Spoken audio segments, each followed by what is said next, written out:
Hey, what's up, guys? I'm your host, Ray Antonio, for another Yellow Sea podcast, and this is the office of today.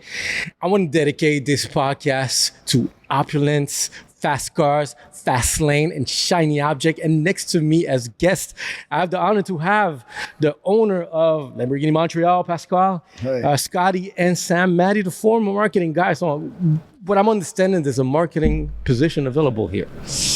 No, there's no position available here. We tried to get Sam into another seat, which I thought was going to be beneficial, but things went a different way. So we're still very close. We're friends. We've been friends before the business. We've did work together. We've done work together, charity, car club. Even though he doesn't work here anymore, there's still projects going on. Basically, what happened is we've always done events together, and Lamborghini Montreal was in a situation where the marketing role needed to be filled up, and it was a temporary thing that we took on. And I think that we did some amazing things for a few months until the gig was done, and then we're moving on to bigger things, other projects. No, for sure. And when I met you two and I saw your title, I was like, damn, how do you get that position? Like me being a marketing guy, so I was like, these look at the type of position you want to have. Like, it stands out. It's something quite unique. But I could imagine it comes with pressure, comes with its load of... You know what, if you've been in this business for so long and you enjoy what you do and you have the contacts, you've learned to take the pressure as a day-to-day thing. So it's not an abnormal amount of pressure once you're in that seat. You know what I mean? But let's say, Correct. Right. I would totally agree. The pressure that you get doing, I mean, look around you. It's the best cars in the world, right? So being able to work with this and touch it on a daily basis is just it's for me, it was an honor, like in the short period of time that I did it, I was able to unveil a new car that's coming out next year, the Temerario. We brought it to the F1 track during the F1 weekend in Montreal. So we went to Car Week in California, so it was like a childhood dream that happened. It must be. I mean, this is like the type of dreams that people see. And I think one of your clients, Jim Cam, that I got to interview him too, he told me initially, I remember, look, quite interesting, the first time that we did an episode together, he didn't own any, but he said, when I was young, I was dreaming of having the Batmobile, and I told my father I wanted it. And we fast forward to the second time we met again to follow up, the guy already had bought one. Yeah, I think he was already in the process of getting another one. He was on the back order. Yeah, once you get one, it's hard to stop there. If you can get if more, you can for afford sure. it, yeah, for sure, for sure. Well, you see, that's the thing. I want to give an anecdote that I asked him, like, really, what's the most expensive? Well, what's like the dumbest purchase you made? And its answer was that no one should own 3 Lamborghinis. I was like, all right, makes sense. I mean, this guy just came equipped. Do you agree with him, or? I don't see why you can't. Why not? If you own 3 pairs of sneakers, why can't you own 3 Lamborghinis? 100%. It all depends on how you see it. I would it all own depends 10. how you see it. It all depends if you can afford it. It all depends how much you love the passion, the cars, the technology, the speed, everything about it.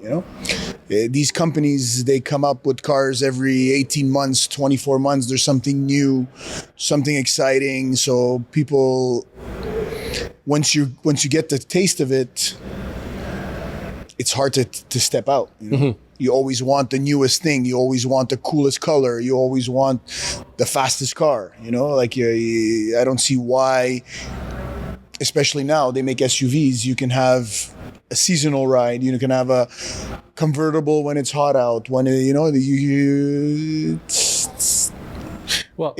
comes to a level that it depends on the person. Yeah, it's 3 cars from the same brand, but 3 very unique cars that have their own usage. So usually guys that have Lamborghinis will have an SUV, a family Yeah, I mean, car, you a have car a- for the wife. So he chose 3 cars of the same brand. And honestly, if I could, I would do the same.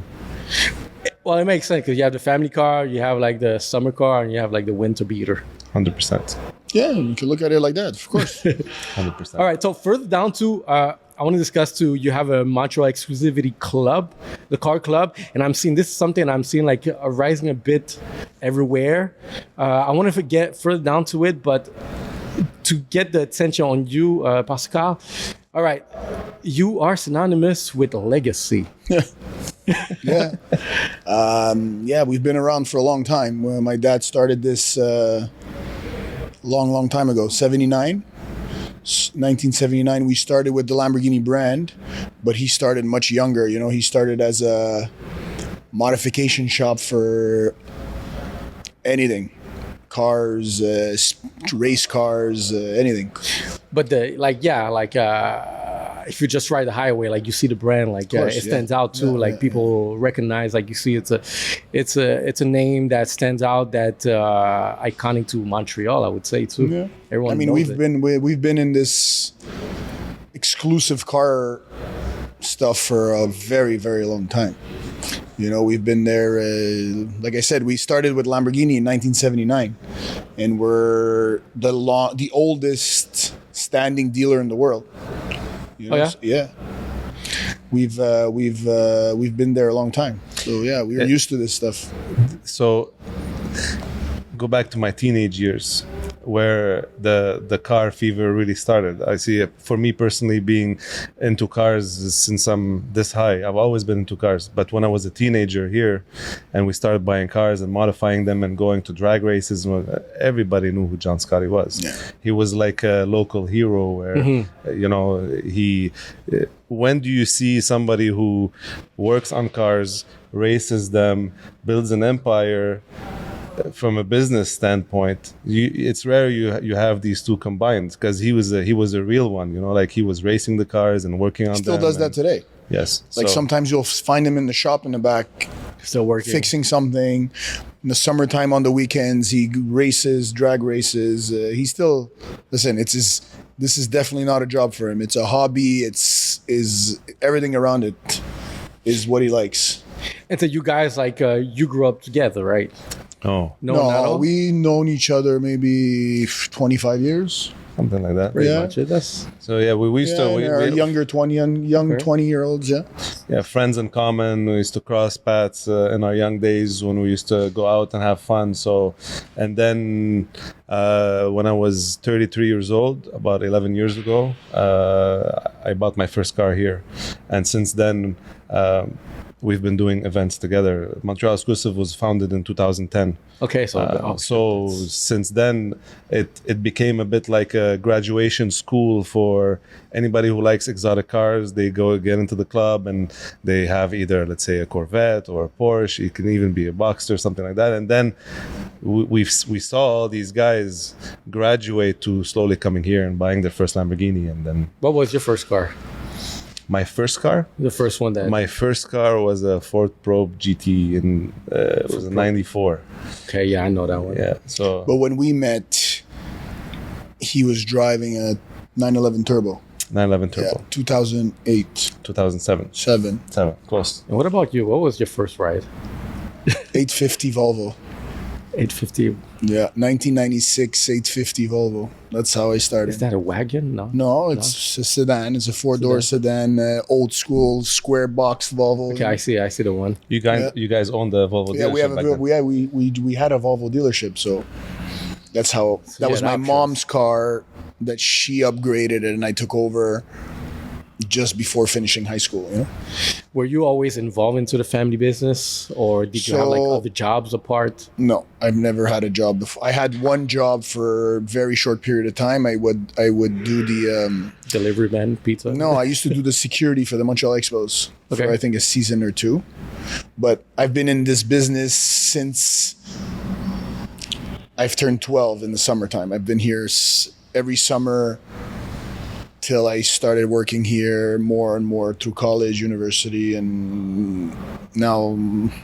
You have to. Hey, what's up, guys? Let's take a little break to announce one of our main partners, Pizza Salvatore, and we're directly in Kirkland. So if you want to get your next pizza, this is where it's happening. Use the code promo YSP if you want to get your next 10% off your pizza. So supporting Salvatore is supporting the podcast. So let's get it going. At what point did you feel like you had something like a legacy, like a responsibility? Oh, a long time. Long time. Like Sam said, you go everywhere. They know the name. You know what I mean? The name is known. We used to be in the books in the dépanneurs back in the day. Like they used to have the Auto Hebdo book, and we used to have every week. We used to have the back cover. The last 2 pages, the only pages that were in color, was the inside cover of the first page and the last 2. And so it was they had a section. They had a book only for exotics. And for the longest time, we've had the back cover, and like he said, it was everybody knew. You're talking about cars. That it was naturally connected. There was nobody else. No, there was nobody else that was known for exotic cars like John Scotty was. Yeah, that must be iconic, and now you're taking over. Well, we're here. I mean, we put a lot of hours here. Yeah, we put we're doing well. We're doing well. We're doing very well. And we've been doing well for a long time, especially ever since we moved to this location, which is now also considered the biggest showroom in the world, size-wise. Yeah. The West Island move was very good for us, I must say. We've been here since 2014. We did an expansion here, a couple renovations. It's good. How do you see the luxury market here in Quebec? Because here in Canada we have like this perspective of that there's not that many wealthy people as opposed to, let's say, to the States. Although I could imagine there's a community of people that are wealthy, are able to afford these type of things. But let's say from the moment, let's say early stage that you guys were here until now that you are taking over, have you seen a growth that's in wealth from people? Yeah, definitely. And also a lot younger growth, right? So the new rich people are much younger than they used to be. Now, I guess with technology, different Bitcoin. Kinds of energy, Bitcoin. Crypto. I guess you must have like few crypto. We have some, but also like YouTube people, like social media successes that we've encountered. It's very spread out. The age group is very spread out. You can have 20-year-old owner, you can have an 80-year-old owner. The gap is opened up big time in the last, I would say, 4 or 5 years. What would you say is the difference between, let's say, older, more mature customer as opposed to this new generation of rich people that just that have new money as opposed to old money? Usage. The new guy will buy his Lamborghini and he'll drive it as much as he can, as often as he can, rain or shine. The older generation person who's been working his whole life and now buys himself something very expensive will take care of it much more, will drive it a lot less, only on a nice summer day, only on the weekend, like very, very like it used to be.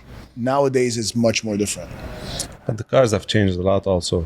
Cars are much more reliable, and you can use them every day, and it's not going to break on you, and you can take it to the racetrack, and you can have a lot of fun.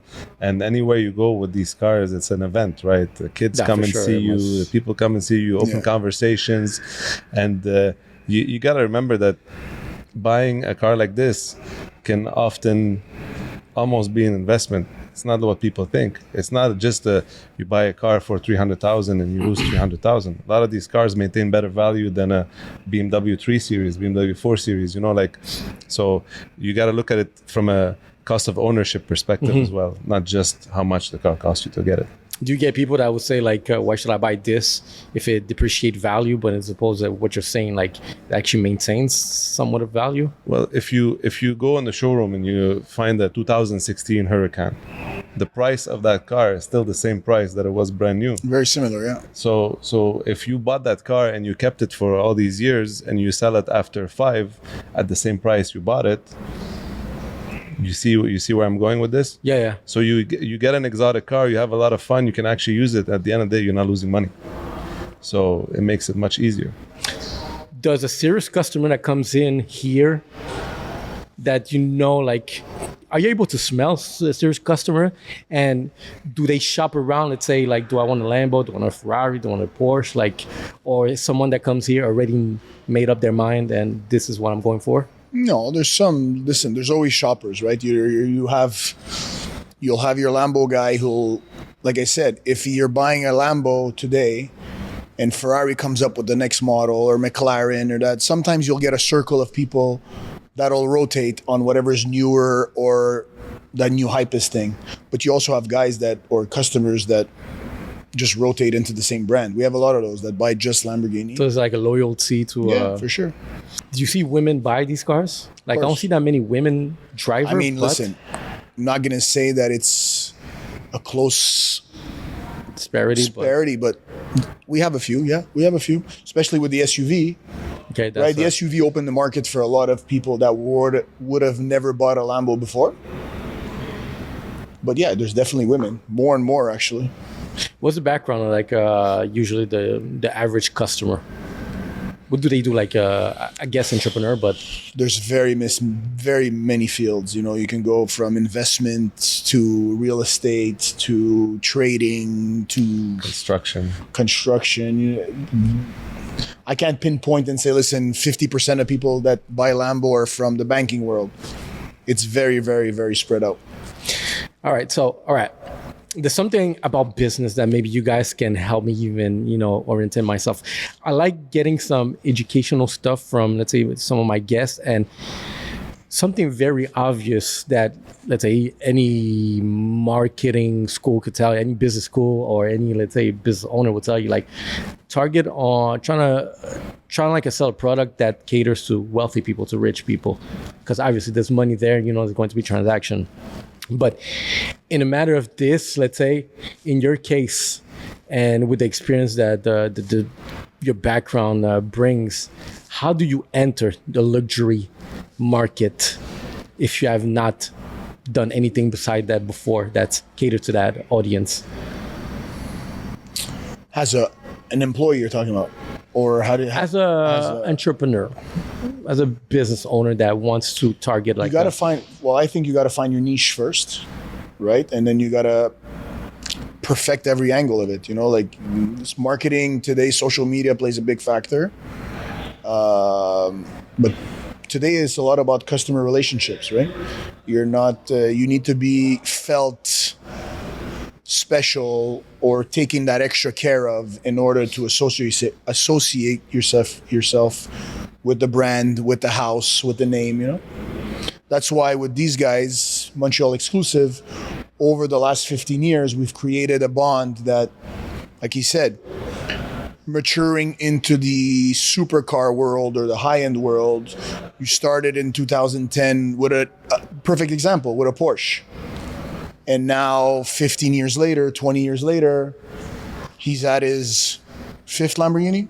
Sixth Lamborghini, right? Okay. And it has a lot to do with, yes, obviously the cars are incredible, but it has to do with the relationship. It has to do with the, like the brotherlyhood, the way we take care of each other, like we do events, we do gatherings, you invest your time. It's much more different than walking into a store and buying an item on a hanger. You know what I mean? Yeah. A lot of people over the years have bought cars just to join, because they see the events we do, they see the rides we do, they see the track days we do, and they see it on social media and say, I want to be part of this. So there's a lot of people that went and bought a car just so they can participate and enjoy, because what it comes down to is going to get that feeling that you had when you were a little boy and you wanted to have something and have fun doing it, because this is what life is about at the end of the day, you know. You know what's up? Hey, what's up, guys? So you see how these cars go fast? Your suit needs to be as impeccable as the same. Middleman is where you go and get your next suit, because the first impression counts. When you buy at Middleman, you're just supporting this podcast to elevate to another level. So keep supporting us, and you'll see we'll have even bigger and better venue and these exclusive guests. So thank you very much, guys. I appreciate much the love. Let's go get your next suit at Middleman. You know, Sam, I'm curious a bit about your background, because let's say in your case, Pascal, you were brought in this world already, so the accessibility was somewhat already there. Right. As opposed to you, Sam, what is your background in getting to the supercar world? Like, really, what gets you there? Because at the same time, there has to be some kind of hustle that, you know, that brings you to the capacity to be able to purchase these cars. What's your background? Tell me. Well, I grew up in Lebanon. I was born in Lebanon, and I spent the first 7 years of my life there in the civil war and going through things that no child should go through. You see your parents move to a new country and start from scratch and build something from the grounds up and to make a living, and it's very inspiring, right? So then in the end you have that mentality where sky's the limit and no wall is gonna stop me. So you know, went to university, got my degree in business and got all kinds of sales jobs in different industries, from building to IT to the medical field.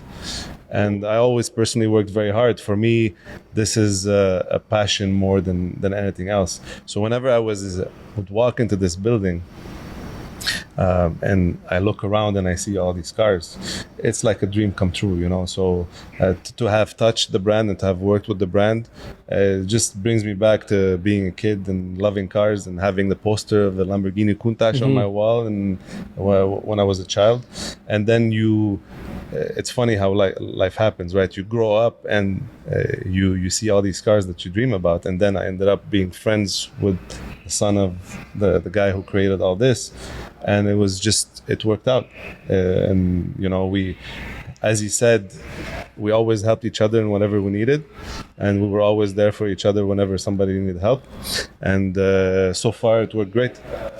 So you're a sales guy at the core. This maybe really what brought you to, you know, developing. Yeah. So the last stint I did in sales was in the medical field, where I was selling machines to remove brain tumors. Okay. So I would be in the OR with the surgeon, you know, helping him how to use the machines and all that. So it was a great experience. The pay was good too, obviously, and but you working for all these big companies, you learn a lot about marketing and sales and direction.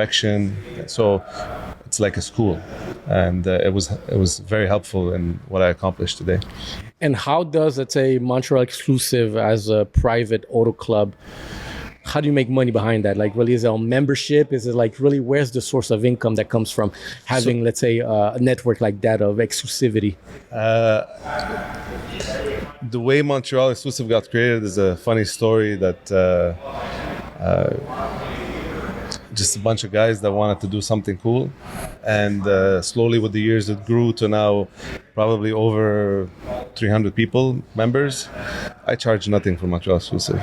You have an exotic car. There's no money involved. All right. It's all passion, and like you said, you know, it's all the only monetary involvement there is, and it started how long ago? A couple years ago. Yeah, a couple years ago. We do charity work. You know, they do a very nice charity work. They do children gifts during Christmas. They do a whole bunch of that stuff, but besides that, there's no money involved. Yeah, and I'm asking this question because I've seen these other auto club, but there's like a fee, you know, to be part of it. So I was wondering if you had like a business model that's similar as that. So I'll tell you off the record, a lot of business deals have happened through the years, indirectly through Montreal Exclusive, through the networking. It became like a brotherhood of networking for Montreal Exclusive. Now, do you want to pause and tell this guy to... Midi. So a lot of business deals have happened through the back door with Montreal Exclusive, like through networking. And the reason why I don't charge a fee is because like this, I don't owe anything to anyone. Nobody owes me anything either. It's just a bunch of guys, and I guess the core value is respect, integrity, and people that are willing to help others. Because, like Pasquale said, we have a charity now where, a month and a half ago, we bought 70 brand new bikes for kids that come from a poor area in Montreal.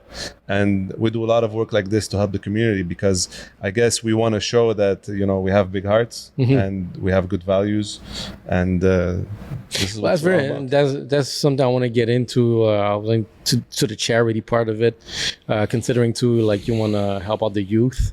Of course. And have you seen, let's say, with this support that you gave to the youth, like other, let's say, younger people, like actually, wanting to be more involved into, let's say, this changing their life?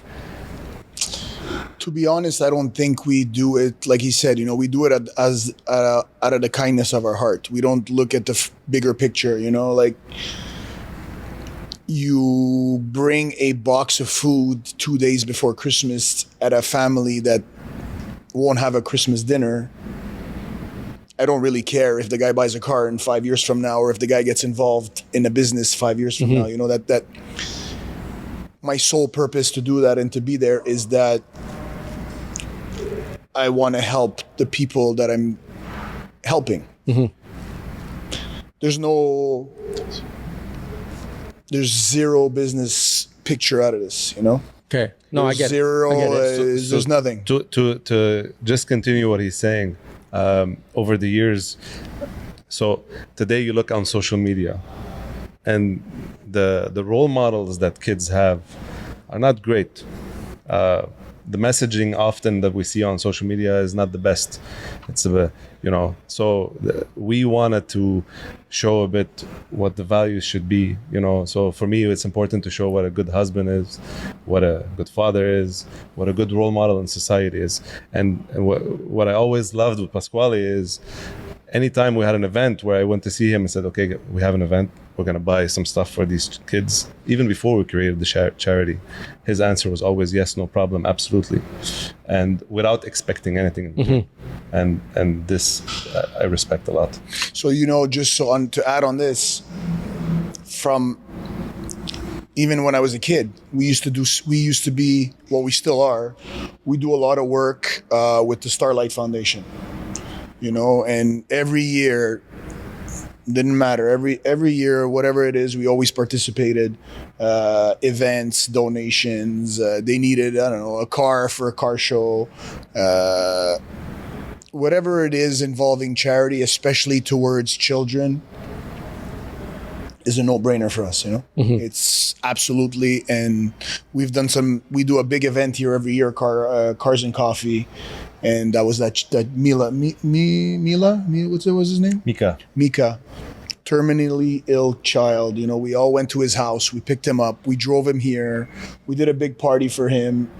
Fortunately, he's not here anymore, but I'm sure if he can talk to you, he said that probably marked him for life, That's very kind. Like as a last wish. Life here, especially here, and in this world, goes so by so fast.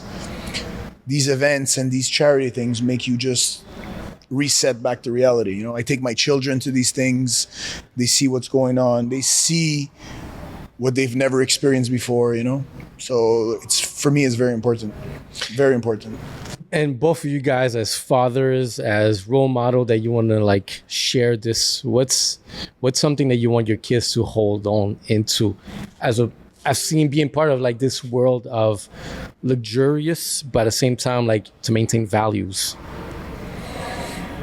Be respectful to start.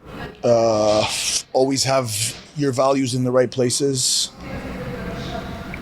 You have to work, in order to be successful, you have to work. You got to work hard. You got to take care of what you're doing, and everything will fall into place. And I'm a strong believer that if you do the right thing, it will come back to you.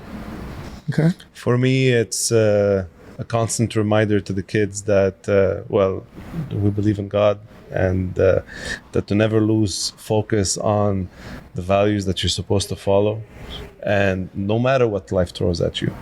And when I look back to what my parents went through and what we went through as children, and to have made it after that, anyone can do it. If you have the will, the courage, and you put the effort, you can do anything you want in life.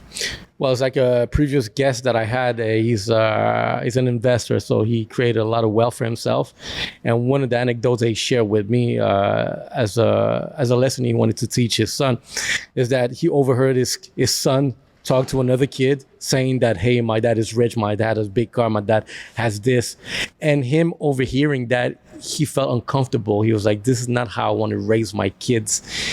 And the lesson, I don't know you guys if approve this, but his lesson was like, you know what? He sold the big house. He sold the Porsche. He moved to a bungalow house, a regular car. And in order to show his kid, like, look, I'm the one with the money, not you. And it's not because I have it that you should act like that to other kids. And that's a lesson for himself. Like, it's very extreme. Yeah, it's a little. It's very drastic. Would you? I would never go. I wouldn't do that. But I mean, there's other things you do. Yeah. And I was reading the comments because a lot of it went viral, and a lot of people were like, you could have spoken to your kid. I mean, if you have a good relationship with your child or your children, and the communication channels are where they're supposed to be, I don't think you have to sell your house and your car. I mean, when you take your kid inside that house and you see that the kids in there have nothing, and the kid sees that, we walk into and he sees his dad taking the lead to go help these people. The message that you give is very important, and they learn a lot from it. You don't necessarily need to sell your car, but just make him aware of reality. Kids are not stupid. Kids will see and absorb a lot of it, right?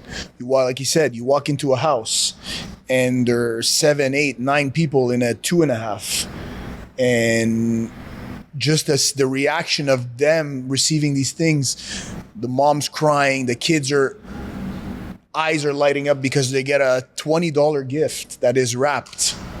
Means the world to them, right? Mm-hmm. My children see that, and believe me, they realize they're aware of really. I don't know to what extreme, but they know that they're lucky and they have what they have compared to what people that are struggling, right? Also, you have to remember, like, when we do our charity events, so the reason why we started our own charity is because not to take anything away from all the charities out there, but they have expenses and they have bills and they have overhead and they have a lot of things that they have to pay, even salaries. Us, when we do it, we collect 10,000, we give 10,000. Nobody's keeping anything. Yeah. If we're using a truck, somebody's donating that truck. If we're filling gas, somebody's donating gas. So we don't take anything from the charities that we do, and it's been very rewarding. How's the charity name? Is there like an entity of its own, or it's just more like the action? It's called the MECC charity. MECC. Yeah. All right. Oh, interesting for anyone who wants to. For sure. Anyways, when we do our events, we put it out there for people that want to volunteer. I always get, like, every Christmas when we go visit the houses, we always get a bunch of people that have nothing to do with us that just send me a message, say, look, I want to come and help what you guys are doing, and we welcome them. They come help us wrap the gifts. They come help us deliveries. So a bunch of stuff. Interesting, fun. And for you, Pascal, one thing I'm curious to know, like, really, where you're up to now. Your father had a vision. What's your vision? I mean, listen, I've been doing this I graduated, I was 25 years old. I'm 42. I didn't start anything new, Mm-hmm. I just tagged along and made it more accessible to today's world. Yes, but it's also normal. We grew a lot since when he was running, or when he was at his prime, or when he was investing all the time. It's the same focus. It's just that in today's world, a lot of people spend a lot more money on these things compared to back in the days. Like I said earlier, the clientele is younger. Everything moves a little faster. Technology's taken over. So we just tweaked it along the lines to make it in today's world. Nothing. I didn't rewrite the book. I wrote a new paragraph where I just corrected some things. He's being very humble. The correction he did is huge for for the business, and a lot of people out there are driving Lamborghinis because of what he did. So yeah, he's being very humble, but it was a big move. But let's say, all right, is there a footprint that you want to leave in behind this? Is there like an expansion, something else? Because if I'm not mistaken, I believe your dad started with Lamborghini, but there was Lotus at the same time. We started with Volvo. With Volvo. Lotus has been here also a long time. Lambo definitely is one of our strongest icon. But we do a lot of, listen, my father's passion has always been race cars, American muscle, vintage classics. And we still do a lot of that for him. Right? It's not the easiest thing to work with, but that's where his passion came out of. Mm-hmm. That's where he grew into. So we still do a lot of it for him. And like, do you see like maybe, I'm just trying to like, test the waters to see really where things might take, considering like, you have accessibility to maybe go to further spaces. Let's say, do you see some cross-selling, some expansion to, I don't know, you have like a very fortunate clientele here. Is there like maybe an expansion that could be, let's say, hey, let's start pushing watches, let's say fancy watches, like planes, or to be honest, or just maintaining the field of this takes a lot of time. If you want to make sure it runs well and everybody's taken care of properly, this is a lot more than a full-time job. This is, you can speak to Sam about it. He takes 120% of my time. I wouldn't venture into anything else unless I take less time out of here. You know what I mean? Which is impossible if he wants it to continue running. To continue. And I guess your father's like no longer... No, he's still around. He's still very implicated. He just likes to do his own thing now, He doesn't deal with... Give you an example. He doesn't deal with the manufacturer as much. He doesn't go to the events as much. He's still here a lot. Don't get me wrong. He's still here very often, but doesn't handle the clients. He does his own thing, and he's done his time, so he can do whatever he wants. I could imagine. I would imagine that. He's been here. He built something from nothing. So he's still active, like not playing. He's turning retiring. 70. He's turning 70 in December, and he still works every single day. He goes and see clients, cars, races on the weekends. He's fully activated in this world and doesn't know anything else and doesn't want to know anything else besides the car world. You can ask him a specific question about any car, absolutely, of any year, of any model, and he's going to answer you, and he's going to have the right engine answer. Number, engine size, year, anything. Interesting. Yeah, you can't get any. In my opinion, I've never met somebody that has more knowledge, especially in the older stuff, than he does. And all right, so how do you see like the evolution of these cars too, as being, let's say, these fast cars? But let's say, are you for, let's say, because I've heard some of these cars might go electric? Is something you? Listen, in that topic, I believe everything's in the unknown, right? Nobody knows what's going to happen further on. Right now, we're a lot on the hybrid, which I think is amazing for these cars, because now the sky is the limit in terms of power, in terms of technology. Like, I'll give you an example. The last version of the Urus was 660 horsepower, fully gas. The new generation now is above 800. Oh, fuck. Just because of that electricity input. Oh, yeah, it's a big difference. It's a big difference. And I don't know if it's going to go fully electric. I mean, I'm hoping not. But, well, I just think I'll sell them. When you think of Lamborghini, you think of V12, you think of big noises, loud noises, loud colors. The car is made to be in your face. With the electricity, I believe it's going to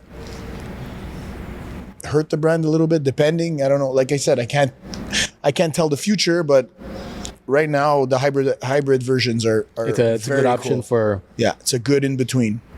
My bet is they won't go for the electric. I think a lot of people are against that pushback too. Yeah, you're right.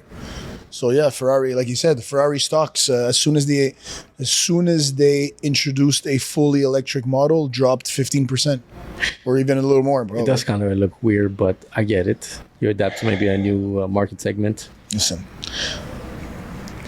And me, I went electric too, but I went electric because But I it's travel a different, lot. right? It's different. I'll give you an example. Electric for day to day is not the same. Exactly. The customer drives a V12 in the summertime. Already here in Canada, we have 5-6 months of winter time, right? So your season is already cut in half.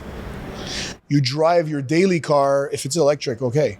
But you want something that you can get into that'll make your blood flow, you know? Do they still make stick? No, that's been done for a while. No. I'm a That would stick be guy. incredible, Like, I love but- those cars. That would be incredible, but right now that's not even. I don't believe it's in the books for now. It'll be fun. But I think I saw one. Is it possible? It's possible, but was it's got to just be. It looking can't be through- something. It can't be something new or Less recent. 10 years or older. Is it that one? Yeah, maybe more. 12 years old. Yeah, Yeah. I think I saw 2012, stuff 13, somewhere probably. around here. Yeah. That was like quite interesting. What's the most expensive car you have in the? Are you able to disclose that or? It's right behind us. Right behind us, the gray one that's right there. So that's a Lamborghini Veneno. Veneno. Yeah. It's a production of 3 for the world. Also, there's one here in Montreal. There's one here in Montreal. Yeah. I would assume there's one in Italy and So there's 4 in the world. probably one in Dubai. One in Italy as a showpiece. So 3 cars delivered to the world. So in our knowledge, there's one here, there's one in Miami, and there's one somewhere in Asia.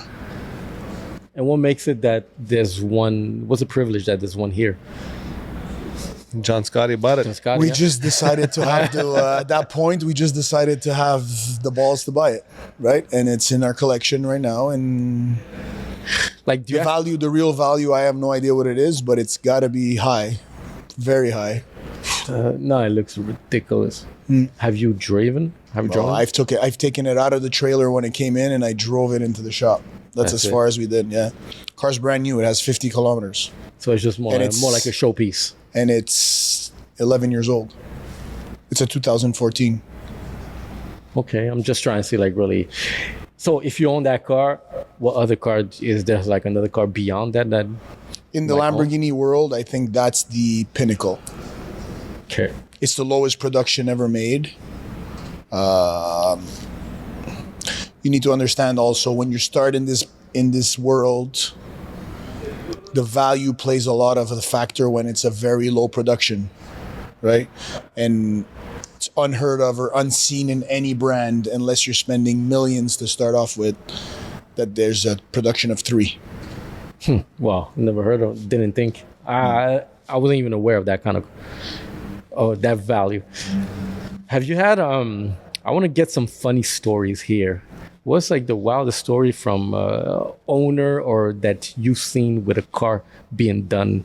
Has someone smashed one of these cars? Oh, it happens. I mean, yeah, it Unfortunately. happens, of course. We have a friend of ours, a member of our club, that just like thankfully didn't get hurt, but the car was really badly damaged. You know, he went off the road into the woods and at a decent speed. And, Off road? well, he lost control. We're well, not it- sure how it happened, but the car ended up in the woods, Okay. and he just walked out. Luckily, he just walked out of it. But the car is pancaked, probably. Do you like buy it back and try to sell the pieces or? You let the insurance handle that stuff, and customer just All the figures it cars out. that are here on the floor, they're all clean, Carfax, no accidents. You know, when It's somebody very hard to sell that stuff when there's Yeah. once there's like a tainted history, you know. So I was watching this video and the guy's trying to negotiate a car that got scratched. I got like bumped into, trying to negotiate so it doesn't go on insurance claim, just to avoid exactly like that. Because it's not. It's a headache. People. Happens. You scratch your back bumper. You pay for it. You fix it. But after that, you. If you want a cool story, there's a customer that came with his helicopter here in the parking lot in front to pick up his car. Oh shit! Yeah. So he took delivery of his new car, arriving in a helicopter.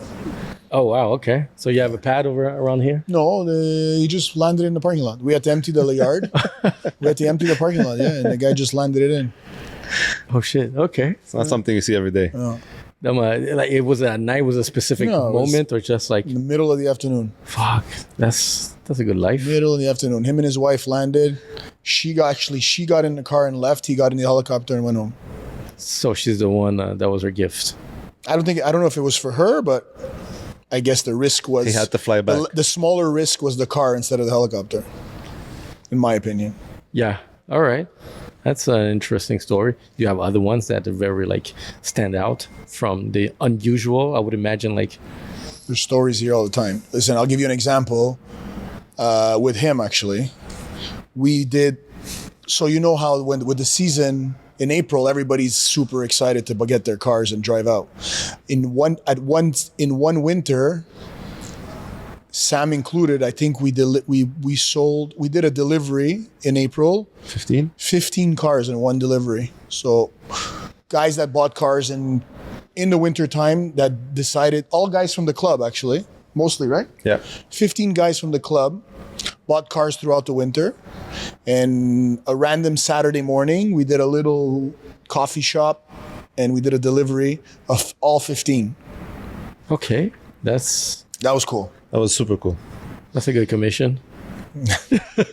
Well, we prefer to remember the good emotions and fun that we had. That's right. That's the sales me like, damn. If that's one guy that handled that's a portfolio there. That was a lot of fun. It was fun. It was cool. Honestly, it was really fun. 2 weeks ago, I get a message from this one of the members in the club, and he says, "I hear about this little boy. He has a brain tumor. He's not doing well. He loves cars." So all the boys got together. We went to iCar. There was about 15 supercars there. Alex Tagliani was there. Rashid Badouri was there. Our buddy David sent his Bugatti there. There was a helicopter to give the kid a ride. And what's nice with people at this level is you call them up and you say, look, we have a situation. Somebody needs something. And it's fun to see how the community gets together and everybody's willing to help to do something nice, for it's not like it was planned. It was a one phone call 48 hours ahead. Yeah. It wasn't something that the email went out and this and that. The guys turned around quick. It's nice. So props to the guys, props to iCar that allowed us to use the track for the day for the boy. And so you guys like the Avengers. Yeah. Have you tried that? Maybe go just dressed up as a superhero and No. We don't need to. I got the shield right here. That's the outfits. All right, one more question. Each one of you, what advice would you give to anyone that's just starting up in this world? All right, let me rephrase it. This younger generation tend to be a bit confused, a bit unaware that just following trends and things like that, and you guys being, let's say, in a successful business, doing good for yourself, giving back also, what advice would you give yourself back then? Stay focused. Stay in your lane and stay focused, because there's a lot of noise, and especially today, like you said, the social media, all the bullshit out there. Stay in your lane and stay focused. Over the years, you get a lot of noise, like you said, and people trying to either discourage you or telling you can't do it, or trying to even stop you in many ways, And I remember one specific conversation I had with this guy, and I was struggling with something, and he goes to me, look, and I'll always remember that sentence. He's like, look, when you're at the top, people are going to come at you, and you have to accept that, and it's part of the game. So no matter what noise you hear, no matter what happens, to stay focused, like you said, is the best thing. I agree. It's not the recipe's not complicated.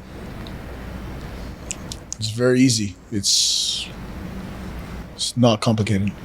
All right, well, guys, thank you very much for your time. It's been Thanks for very coming. Yeah. Well, thanks for allowing me to be part of this, experience. Hopefully, I'll be able to bring even more value to you guys, to everyone that's listened to this. And like I said, I like your idea of building a network of key people, where it creates, like, indirectly, like you said, indirectly it brings this value where you're able to build things. And thankfully, like, I see kind of that way, because I ended up building this network and I know interesting people.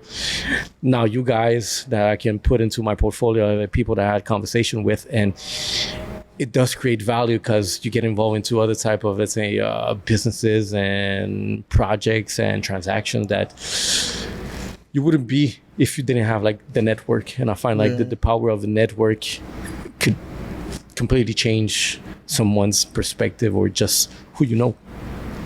You do good, good will come to you. You do bad, bad will come to you. So at the end, if you live by that, and if you treat people with respect and you have good values, everything will be okay. Just work hard. Oh, perfect. Guys, thank you very much. I appreciate. Thanks for the love. Thanks for answering these questions and breaking the ice for some of you, both of you, right? Our first one, eh? First Podcast for sure. Yeah. I think So I think just expect. I think we did all right. Look, the DM's going to ring after this. People are like, "Yo, can I come? Can I do it too? Can I conversation?" Well, Well, thank you very much. all right, guys. Thank you. Appreciate it. Thank you. Let's go. LOC podcast, guys. All right. That was cool. Thank you. Hey, thanks. That was cool. Appreciate it. Okay, that was cool.